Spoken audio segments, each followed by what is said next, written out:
And I thought when he shot it, it was going to go in because it felt like they had Denver completely dead to rights on the run, where they were just psychologically devastated.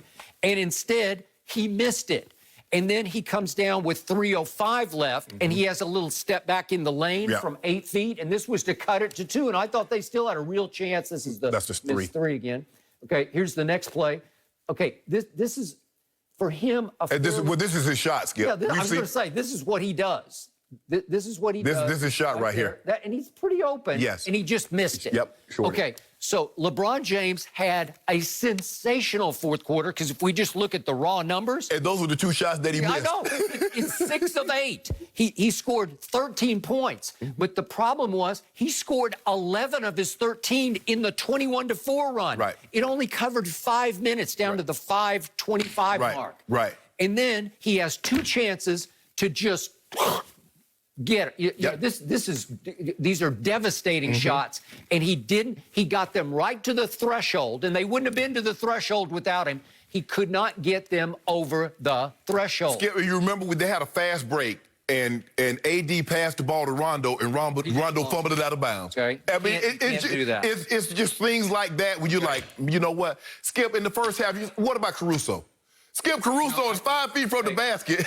And he loses the ball sideways. He shoots it behind the basket. I like Caruso. It might be the worst shot I've ever seen. He hit a Paul George, but at least Paul George was from the three-point. I think he was going to try to arc it over the back, and he just lost it a little to the right, and it looked really ugly. And he missed a layup earlier. I mean, they missed like 3 or 4 point-blank layups. So to your point, as much of a fan favorite as he is, I'm not sure he's ready for prime time, because look at the final box here. Caruso goes 1 for 7 and 0 for 4 from 3. I don't know if you can live with that. 4 turnovers. Skip, he had some great looks. He had 2 of his threes rimmed out. I mean, they were down like, ooh, that's nice, and it just like, and it spun out. But Skip, he plays hard. Look, for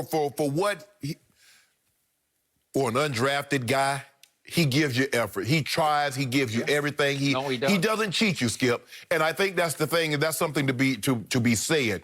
The Lakers need to understand this team feels like they belong. Skip, you don't get to in a series sport, you don't get to the conference championship without belonging, because it's not a one-off. You got to beat somebody 4 times. If somebody beats somebody 4 times racing, they says that guy is faster. That is true. If somebody can beat somebody in a fight, if I fight somebody 4 times, they're going to say that guy's just better.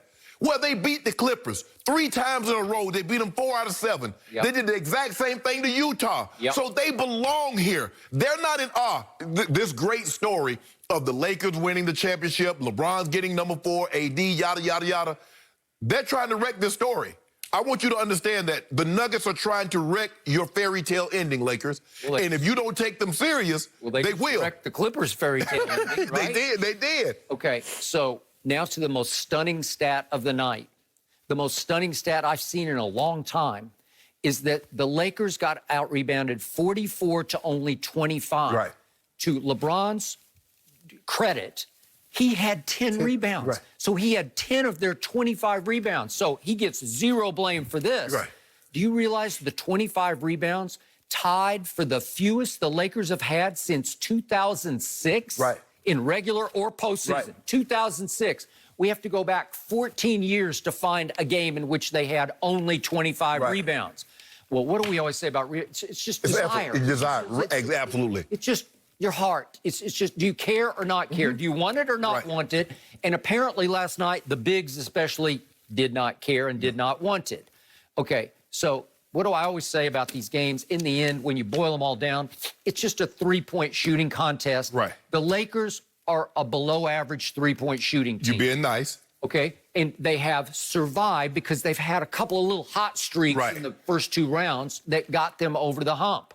But last night, they shoot 6 for 26. Well, that's not going to win you a lot of games. No. Because that's 23.1%, right? Yes. Okay. Denver wasn't a whole lot better, but 11 of 29 is 37.9%. So look what happened. Well, you're plus 15. Plus 15 from the 3-point line. And you're plus 9 from the free throw line. Plus 9 from the free throw line. That's 24 points that you gave away at 2 lines. Right. Well, the odds are you're probably not going to win that game. Exactly right.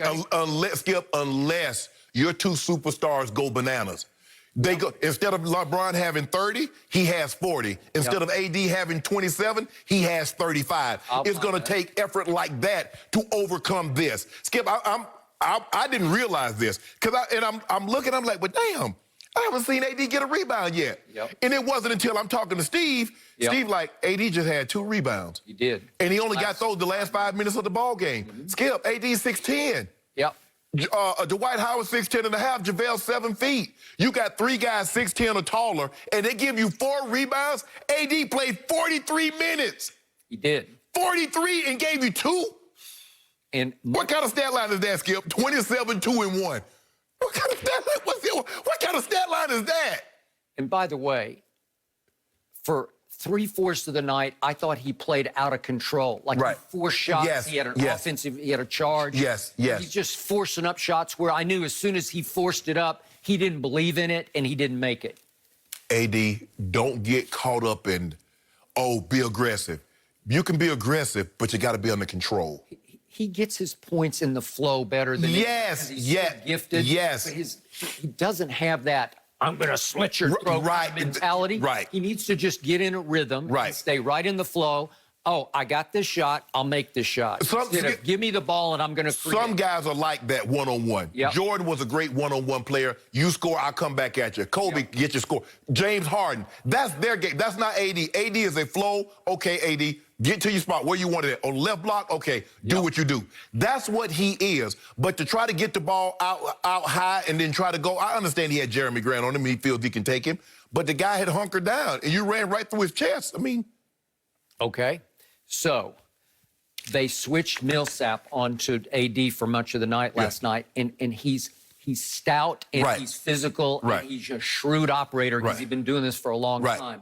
He bothered him a little bit, maybe more than usual. Then the Lakers turned the tables in the 4th quarter, and I'm going to be curious to see if they go back to this. When they made their run, they started playing zone. Now, again, you can't play zone when Denver's just raining threes. Well, I think the thing is that kind of like what they did with Houston, jump in and out of it, and it caught them off guard. I'm sure the Nuggets will be practicing and be expecting this, but I wouldn't be surprised if they started Dwight Howard. Dwight Howard is a better matchup because he's able to bang more with Yoke. JaVale tries, but JaVale just doesn't have enough weight down low to stop him from backing him down. But Dwight needs to scale. You fouled a guy. They called a foul, and then you throw the ball over the top of the back. Skip, what the hell? Dwight, come on. And it's like every 1 to 2 minutes, Dwight Howard's going to get a foul. And they're ticky-tack, they're dumb fouls that he doesn't have to just play ball. You can't put this team on the foul line. And that's what they did, Skip. That's how they got the lead. Jeremy Grant had 12 free throw attempts. Jeremy Grant. He did. By far the most of any player on the